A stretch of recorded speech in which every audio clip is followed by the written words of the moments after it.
Vision 2047లో భాగంగా ప్రజా రవాణాను 28% నుండి 70%కి పెంచాలన్నారు మంత్రి పొన్నం ప్రభాకర్. ఆర్టీసీ ఉద్యోగులతో మంత్రి పొన్నం ప్రభాకర్ వీడియో కాన్ఫరెన్స్ నిర్వహించారు.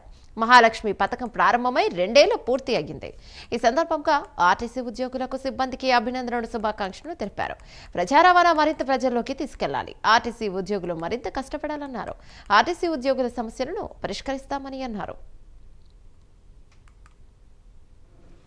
మళ్ళీ ప్రభుత్వం 2 years కంప్లీట్ అయినప్పుడు నేను అందరికీ నా వీలైనంత నెంబర్లు తీసుకొని అందరికీ కూడా టెలిఫోన్ ద్వారా వాయిస్ కాల్ ద్వారా శుభాకాంక్షలు చెప్పే ప్రయత్నం చేసిన.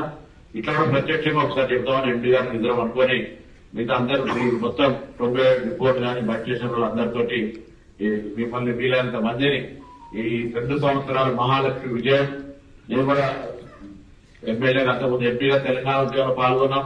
అంతకుముందు మార్కెట్ చైర్మన్ గా పనిచేసినాను.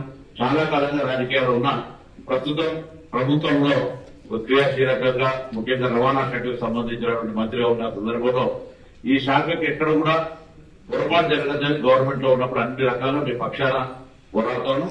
కొత్త ఆర్థికపరమైన ఇబ్బందులు పీఎఫ్ కానీ తర్వాత ఉన్నాయి. వాటన్నింటినీ వీలైనంత తొందరలో మరి పరిష్కారం చేసి ఎక్కడ కూడా ఫైనాన్షియల్ గా మీకు ఇబ్బంది కలిగేటువంటి పాత బకాయిలకు సంబంధించిన లేకుండా చేసే ప్రయత్నం చేస్తాం. అదే ఇంకా మిగతా 2 ప్రధాన అంశాలు తెలుసు. ఆ అంశాల గురించి ప్రభుత్వ పరిశీలనలో ఉన్నాయన్నటువంటి మాట కూడా నేను ఈ సందర్భంగా కోరుతూ మరొకసారి మీ అందరికీ హృదయపూర్వకంగా అభినందనలు. మీ అందరితో మాట్లాడినాం. మళ్ళీ ప్రభుత్వం